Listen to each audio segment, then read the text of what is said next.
James Willebrant is an artist with a singular vision, a vision that for his entire 20-year career he's been capturing in his pictures with painstaking clarity. Willebrant's paintings are a vibrant and sharply defined interpretation of the things he loves, the environment around him, both man-made and natural, and the games people play in that environment. Willebrant has never tired from painting his vision. His large audience has never tired from admiring it.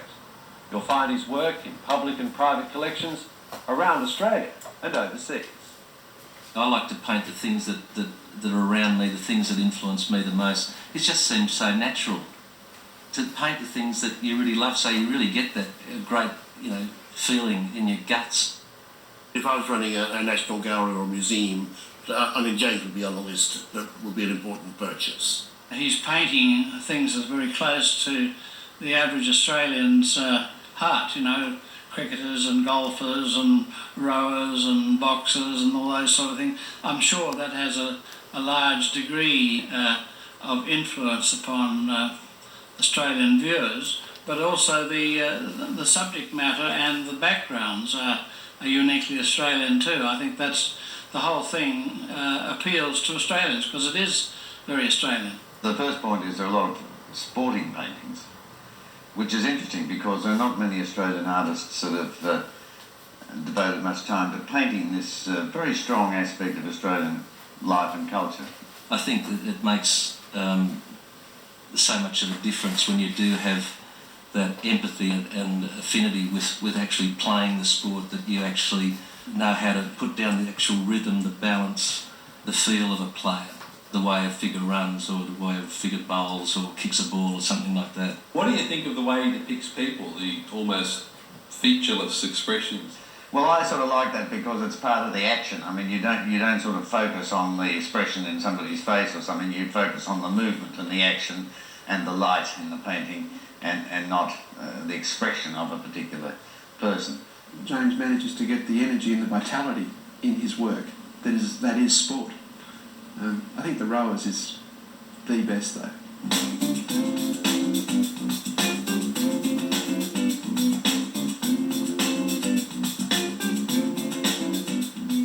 To be a figurative painter, you've got just an amazing amount of subject matter to paint. I'll go out and sketch, I'll take photographs, whatever. A lot of the stuff is just out of my head, which is the way I prefer it to be. And I reckon I've got a pretty vivid imagination. The thing that's always impressed me is how unique his vision has been, and also how his style has stayed virtually the same for 20 odd years.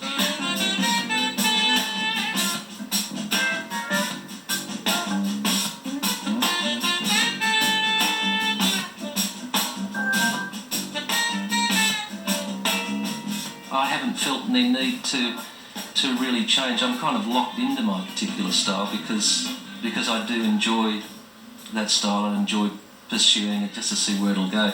James's pictures really bear close inspection from my point of view. I think it appealed to perhaps my scientific or engineering background, and I find that you can really respect anyone that does whatever they do very well.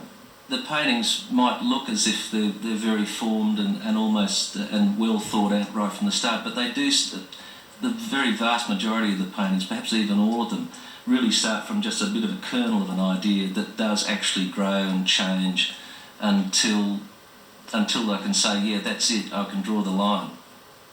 Yes, I think James's work is just as Australian as Arthur Boyd is, except that his subject matter has been chosen by him with its classical grid, simply because it appeals to him as a person. Now, every aspect of the picture is mathematically related to everything else in the picture, so that it's not only an attractive picture to look at, but they're all beautifully balanced, the objects that are painted. If you try to analyse the pictures separately, they're very different, not at all the same. If you put them all around in one big room in the National Gallery, you'd say, that is the work of James Willebrant. But if you take each picture out separately, it's quite a different picture. Charlie Blackman liked the work, we liked each other. I helped him for a while in the studio making his stretches, things like that. he liked the work. If I like to cast my mind back, is that they were very Australian subjects. And Nolan used to say to me that, you know, the Australian light was quite unique. When you'd been to Europe, you appreciated the difference. Jim gets that clarity and brightness of colour that we Australians are so used to seeing. I'm looking for the same kind of things that the Impressionists were looking for with the quality, the play of light on the surface. We've got such amazing, this electric quality of light. I think in Australia we have the darkest shadows and the bluest skies, and that's what I'm looking for all the time. And if I'm going out on a photographic excursion, it always rains or it's cloudy. But when I do get the fine day, I mean, this is you're getting this wonderful, wonderful reference. And if I do draw outside or paint outside, which I do very rarely, this is what I'm looking for, and it's the most stunning quality that we've got. If I was given a few seconds to say what's the main characteristic of James Willebrant's work, it's the boldness.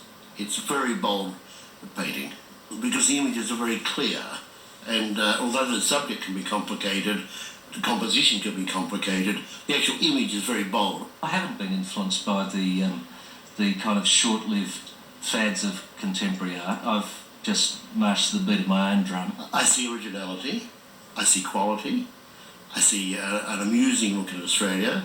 It's not boring, and I just think he's made me see Australia very freshly. The composition, the delineation, and he's like nobody else. I like to paint pictures, not be a painter. I'm here to do the work, I'm here to do the journey.